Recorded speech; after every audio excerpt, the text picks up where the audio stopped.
चलिए जानते हैं आज की देश और दुनिया की सिलेक्टेड काम की और महत्वपूर्ण 50 बड़ी खबरों को मात्र 10 मिनट में। पर अभी तक आपने वीडियो को लाइक नहीं किया है तो वीडियो को लाइक कर दे। पीएम नरेंद्र मोदी ने रविवार को देशवासियों को होली की शुभकामनाएं दी और कामना की कि स्नेह और सद्भाव के रंगों से सजा यह पारंपरिक पर्व सभी के जीवन में नई ऊर्जा एवं नई उत्साह लेकर आए। उत्तर प्रदेश के मुख्यमंत्री योगी आदित्यनाथ ने होली के अवसर पर देशवासियों को हार्दिक बधाई एवं शुभकामनाएं दी। अपने बधाई संदेश में मुख्यमंत्री ने कहा, होली का पर्व हमारी गौरवशाली परंपरा, विविधता एवं संस्कृति विरासत का प्रतीक है। यह पर्व आपसी प्रेम, एकता, भाईचारे एवं सद्भाव का संदेश देता है। ऑस्ट्रेलिया में रहने वाले भारतीय लोगों का समर्थन जुटने के अवसर से फ्रेंड्स ऑफ बीजेपी ने एक अभियान की शुरुआत की है। इस अभियान का नाम है मोदी फॉर 2024 है। इस अभियान के तहत ऑस्ट्रेलिया के 7 प्रमुख शहरों को शामिल किया गया है। इस अभियान का उद्देश्य है लोकसभा चुनाव के लिए प्रधानमंत्री नरेंद्र मोदी और भाजपा के लिए विदेशी समर्थन जुटाना है।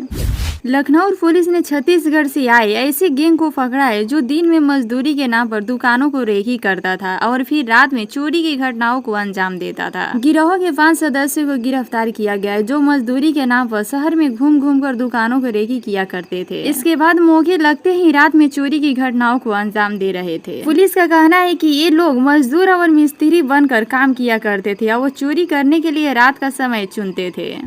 प्रति वर्ष पूरी दुनिया में 24 मार्च को विश्व क्षय दिवस मनाया जाता है। इसके माध्यम से लोगों को क्षय रोगों के संबंध में जागरूक रहने की अपील के साथ साथ बीमारी से बचाव और उनके उपचार के बारे में बताया जाता है। इस वर्ष भी जिले में क्षय रोग दिवस रविवार को मनाया गया। इसके तहत आरोग्य मंदिर में प्राथमिक एवं सामुदायिक स्वास्थ्य केंद्रों में आम जनता व चिकित्सक स्टाफ को टीबी मुक्त भारत बनने की शपथ दिलाई गई। भारतीय जनता पार्टी ने होली की छुट्टियां खत्म होने के बाद लोकसभा चुनाव प्रचार को तेज करने की रणनीति बनाई है। राज्य की 14 में से 11 सीटों पर पार्टी के प्रत्याशियों की घोषित कर दी है। नाइजीरिया में स्कूलों से अगवा किए गए 300 बच्चों को छोड़ दिया गया है। उन्हें करीब 2 हफ्ते पहले अगवा किया गया था। वर्ष 2014 से अब तक 1400 बच्चे नाइजीरिया स्कूलों से अगवा किए जा चुके हैं।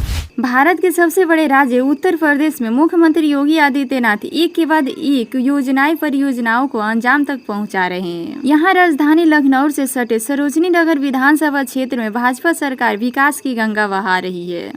हर साल किसानों की फसल बारिश और ओलावृष्टि से काफी नुकसान होती है। ऐसे में किसानों को हित को ध्यान में रखते हुए केंद्र सरकार की ओर से पीएम फसल बीमा योजना चलाई जा रही है जो किसानों के लिए सुरक्षा कवच का काम कर रही है। केंद्र के साथ राज्य सरकार में अपने स्तर पर बीमा योजना के तहत किसानों को फसल नुकसान की भरपाई किया करने का प्रयास कर रही है। इसी कड़ी में राज्य सरकार की ओर से मुख्यमंत्री भावांतर चरपाई योजना चलाई जा रही है। इस योजना के तहत किसानों को उनकी उपज का कम भाव न मिलने पर चरपाई की जाती है। राज्य के किसान मुख्यमंत्री भावांतर चरपाई योजना और बागवानी बीमा योजना के तहत अपनी फसल का बीमा करवाकर प्रति एकड़ 40,000 का मुआवजा प्राप्त कर सकते हैं। हर साल सरकार गेहूं की खरीद करती है। इस साल भारत में गेहूं का अच्छा उत्पादन होने का अनुमान है। सरकार ने 2024-25 रबी फसल की खरीद के लिए इस साल का लक्ष्य बता दिया है। भारत के कृषि मंत्रालय ने इस साल गेहूं की फसल के बारे में जानकारी देते हुए बताया कि इस साल गेहूं का उत्पादन करीब 11.4 करोड़ टन से लेकर 11.5 करोड़ टन का अनुमान है, लेकिन सरकार इस बार सिर्फ 3.41 करोड़ टन गेहूं की खरीद करेगी।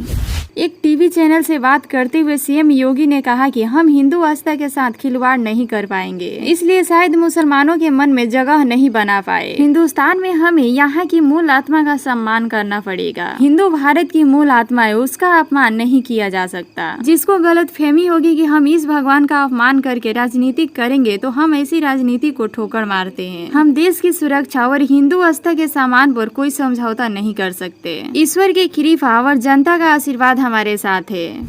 पूरा देश होली का जश्न मनाने की तैयारी में है। इसी बीच पूर्वी रेलवे ने 25 मार्च को 300 से ज्यादा ट्रेनों को रद्द करने की घोषणा की है। इस घोषणा के तहत होली के मौके पर यानी सोमवार के दिन हावड़ा और सियालदह के बीच करीब 300 ट्रेनें रद्द रहने वाली है।